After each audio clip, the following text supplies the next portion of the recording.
Kita mengikuti alur kuliah kemarin, kita membahas dari organ utamanya yaitu testis ya, yang setara dengan ovarium pada perempuan.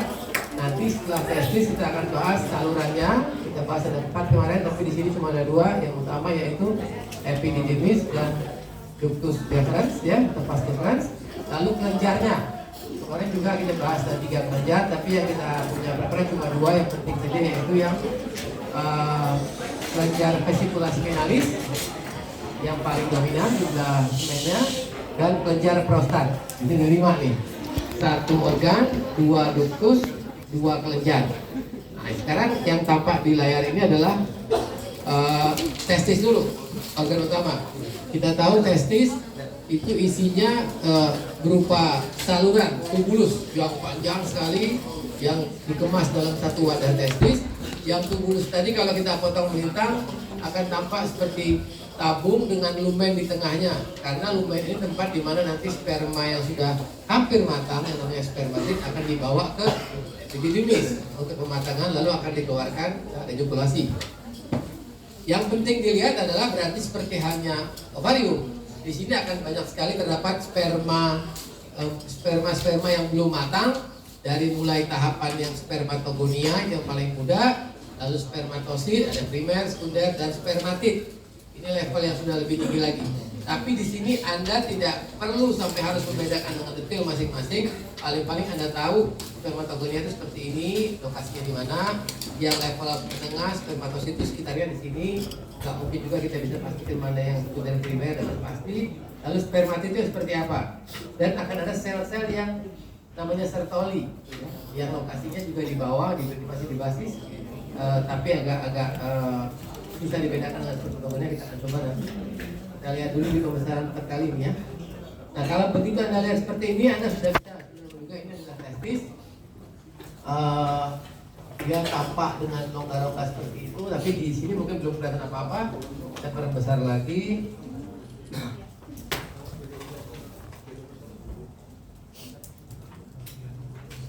Nah, ini cari yang lumennya jelas ya. Ini ada yang lumennya ada terbuka.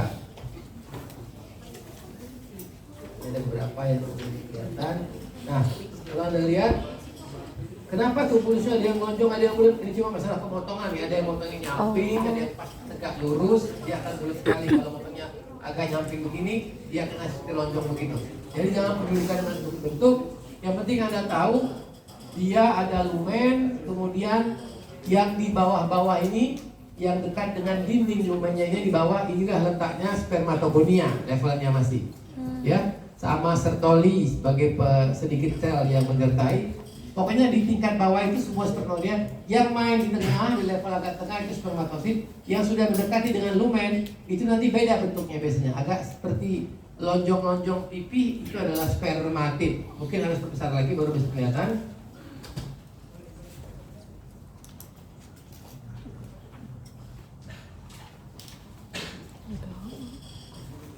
Nah, ini lebih jelas ya. Anda lihat, kalau dia sudah mulai pipih intinya itu, yang ke tengah ini semua spermatid ya, sudah spermatid levelnya. Tapi yang di level bawahnya, yang masih agak-agak kecil begini, itu spermatosit. Nah, kalau yang di basis banget seperti ini, yang nempel di dinding, itu adalah spermatogonia. Nah, yang mana Sertoli, kalau intinya itu lebih bercorak-corak banyak, itu spermatogonia. Tapi kalau intinya agak solid, kecil, bentuknya nggak terlalu bulat tapi agak pipih-pipih dikit, lonjong, itu Sertoli biasanya. Ya, saya katakan kemarin agak sulit juga kalau nggak kita pastikan banget, tapi Anda bisa cari yang mungkin yang lebih bulat lebih bagus kalau dia. Nah seperti ini. Nah, jadi mungkin yang potongan penampang bulat itu lebih gampang dibanding yang lonjong tadi. Kalau bulat ini tebal sekali dia, bagus banget nih. Nah, yang di bawah-bawah ini spermatogonia ya, yang bentuknya besar-besar dengan inti yang nggak beraturan, bentuknya. Nah, kalau yang selnya itu bentuknya agak-agak nggak jelas dengan titik,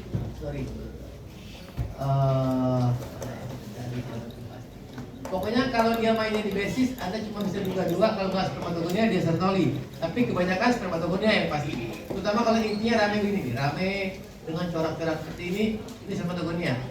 Kalau intinya berupa satu titik seperti ini, atau seperti ini sertoli biasanya. Nah, kalau di tengah ini, level tengah ini spermatosit, yang depan ini spermatid. Yang lonjong-lonjong ini spermatid semua ini. Di tengah ini sudah semua spermatid. Jadi cukup Anda paham itu, yang bisa Anda lihat dengan jelas. Kalau yang lain mungkin tidak terlalu. Mana yang bagus? Permainkan mikro juga ya, mainin mikronya Anda akan lebih jelas. Nah, yang seperti jadi ada tadi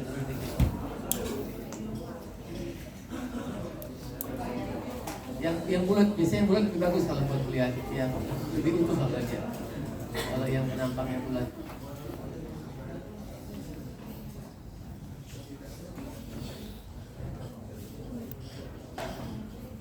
Ini mungkin bisa aja.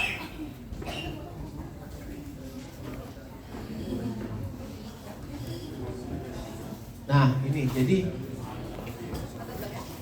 ya cukup dari dia udah. Ini bentuknya ya. Nah kalau dia berupa titik saja bentuknya juga nggak terlalu rapi, itu sertoli biasanya. Dia ada nukleus yang tajam ya. Nukleusnya satu. Nah ini bentuknya yang lebih dari satu. Kalau dia satu titik aja biasanya dia sertoli ya, kalau dia nggak banyak seperti ini. Nah yang tengah ini spermatosit, yang ini sekunder, ini spermatid. Yang bentuknya sudah mulai tinggi.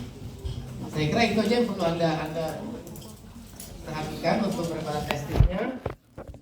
Lalu berikutnya salurannya berarti pertama adalah epididymis. Epididymis ini coraknya itu khas sekali, Anda nggak bakal lupa sekali lihat. Karena dia memang bentuknya betul-betul lain dari saluran yang lain.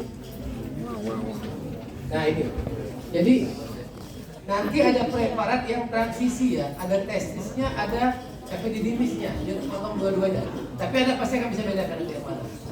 Nah ini khas sekali, ini gambaran epididymis. Dia selnya begitu rapi dan rapat sekali ya. Nanti Anda lihat dengan yang lain agak beda, yang lain agak lebih kacau. Ini dia sel-sel epitel kolumner dan yang pseudostratified itu agak jelas ya.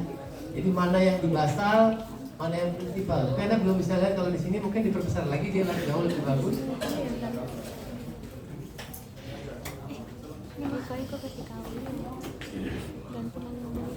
Nggak mau. Kenapa dia? Nah,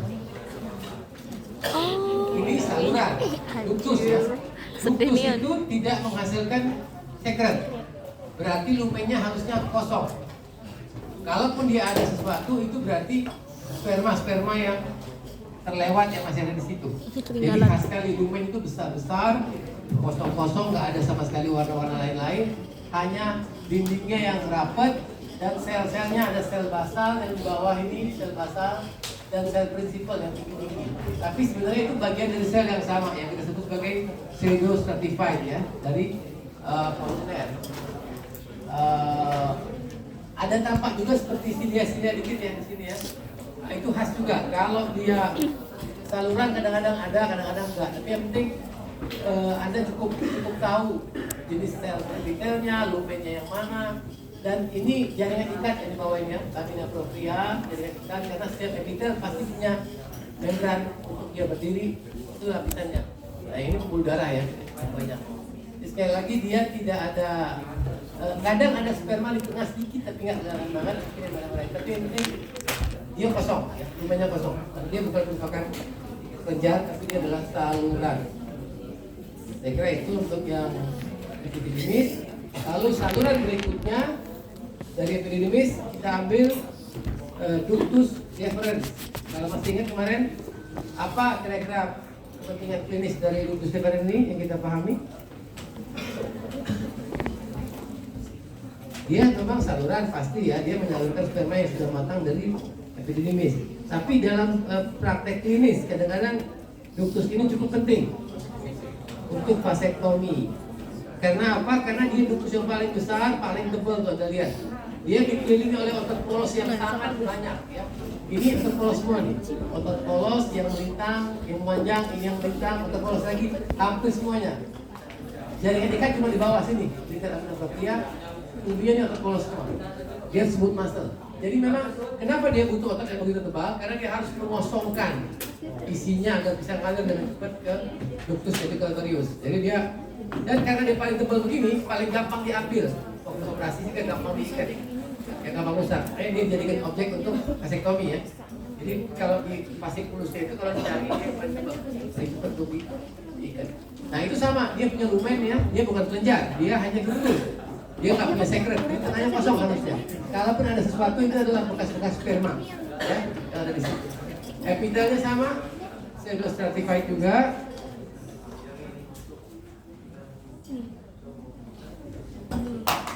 Nah, dia tidak seperti epidermis tadi yang punya banyak sekali bulat-bulatan. Dia cuma satu tunggal aja, karena dia sudah bukan lagi seperti testis yang di tubulus tadi. Epidermis itu masih tubulus juga. Nah ini epitelnya dia lebih tidak beraturan lagi ya, tapi tetap intinya adalah kolumner atau pseudostratified kolumner dengan sel yang dibasal dan yang tinggi. Nah di sini juga ada stereosilia ya, sedikit ya. Dia masih ada silianya. Pokoknya biasanya kalau tubulus atau apa, kalau dia ada silia itu pasti dia tugasnya adalah mengalirkan isinya ke tempat yang lebih jauh dengan cepat. Karena kalau nggak pakai silia dia alirnya pasif. Dengan silia lebih bagus. Nah ini difference. Lalu berikutnya adalah kelenjar. Tinggal dua nih. Jadi tadi sudah bahas testis, lalu dua saluran, sekarang dua kelenjar. Kelenjar pertama, kelenjar yang paling banyak menyumbang cairan semen. Tahu nggak itu? Vesicula seminalis. Dia mencapai 60-70%. Nah, saking banyaknya cairan atau sekret yang dia berikan, Anda lihat dia jadi ada sekret. Ini yang merah ini sekretnya ya. Jadi saking dia banyak sekretnya sampai diwarnai preparatnya masih tuh. Jadi yang tengah ini, tadi kalau yang ductus tadi nggak ada ya. Kalau ini jelas sekali. Dia kelenjar dan dia banyak sekret di tengahnya, jadi sekret semua. Nah, khasnya kelenjar ini pinggirnya itu jadi seperti agak seperti sarang-sarang gitu ya. Jadi kayak honeycomb gitu dia. Kalau ductus tuh enggak. Ductus ini biasanya agak kayak fili-fili. Tapi kalau ini seperti cabang-cabang gitu. Nanti di prostat lebih jelas lagi. Tapi yang pasti dia lebih luas lumennya karena memang dia sekretnya banyak sekali. Kalau dari sisi epitelnya sama, dia nggak banyak otot di sini ya karena dia cuma kelenjar, dia nggak butuh untuk ekstra pasasi, cuma butuh untuk sekresi doang. Jadi memang dia sedikit tipis, hanya ada lamina propria dan jaringan ikat plus otot sedikit di sini. Di tengah-tengahnya masih ada jaringan ikat lagi dan dia punya sekret yang banyak. Epitelnya sama ya, pseudostratified juga, bisa diperbesar.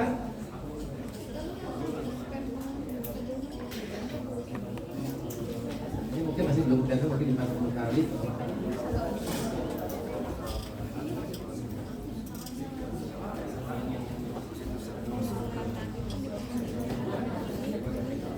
Nah, jadi epitelnya sama ya, dia pseudostratified juga.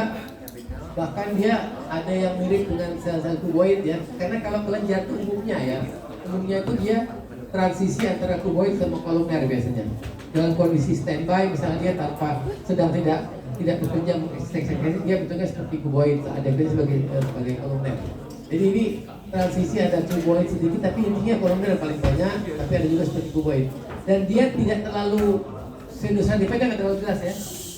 Dia agak lebih rapi ya, tadi kan lebih tumpang tindih kalau yang ductus tadi. Kali ini lebih rapi, dia lebih sejajar ya. Kebanyakan dia kolumner di sini malah, bukan pseudostratified, jadi banyak malah kolumner yang lebih lagi. Ini jaringan ikat semua nih. Yang paling banyak dan bagian lumen ini lumen yang kosong tapi sebagian tadi sudah punya substrat yang banyak. Dia tadi isinya substratnya paling banyak mengandung apa kemarin kalau saya ingat fruktos ya, karena dia memberikan makan buat dia di sperma. Nah, kelenjar terakhir ini kelenjar yang ukurannya mungkin besar tapi mungkin sumbangannya nggak terlalu besar dari sisi cairan semen, dia cuma sekitar 20%. Nah, saya bilang tadi kelenjar itu kalau dipotong dia bentuknya seperti honeycomb ya, seperti apa? Nggak seperti ductus tadi. Jadi banyak sekali lekukan-lekukannya. Nah ini lebih dari yang tadi ya. Jadi kalau yang tadi kan dia besar-besar, lumennya yang besar. Kali ini Di samping lumennya nggak terlalu besar, juga dia punya banyak sekali lipatan-lipatan karena dia memang prostat ini otaknya lebih padat ya, terkapsul dan lain-lain, lebih kompleks lah. Dia punya kelenjar. Nah yang tengah ini sekretnya nggak terlalu banyak memang. Nah ini semua epitelnya sama ya. Dia juga punya stimia sedikit dan dia juga kolumner, bahkan cenderung transitional. Jadi kadang-kadang dia seperti tampak seperti bukan kolumner ya, jadi seperti dari kuboid sampai jadi kolumner. Transisi seperti itu. Ya, pokoknya paling banyak tuh dia pseudo notified tetap ada, karena itu dominan, tapi juga seperti transisional, anak-anak dia berubah. Dan ingat, ada apa namanya ini kemarin? Corpus amylacea. Jadi ada beberapa struktur yang seperti ini ya, ada ketemu terutama kalau lumenya sempit ya. Jadi ini seperti bekas-bekas klasifikasi dan protein yang terdapat, tapi gua sekarang makin banyak ini. Ini yang terdapat ada prostat ya. Jadi sekali lagi gambarnya juga khas ya, Anda pasti bisa bedakan sekali lihat dan tahu. Sudah tahu mana yang prostat, mana yang transisional. Dia sangat-sangat banyak sekali. Banyak ikut aku sumpah lah. Nah ini unik sekali, bukan kalau pas ini deh. Saking padatnya dia, jadi banyak sekali ini. Nah ini juga banyak juga otot dan lain-lain ya. Makanya dia sering orang hipertrofi prostat itu ya, karena tadi dia juga punya banyak otot dan dia bisa mengalami kepadatan dan lain-lain. Nah ini pura-pura amylacea. Ya, tengah-tengah itu beberapa ya. Oke, saya kira sudah itu aja dari 5 preparat. Silakan dicoba untuk dilihat dan digambar semampunya, tapi mewakili. Say hi dulu. Ini namain siapa lah ya ini? Ini gemes. Bye bye.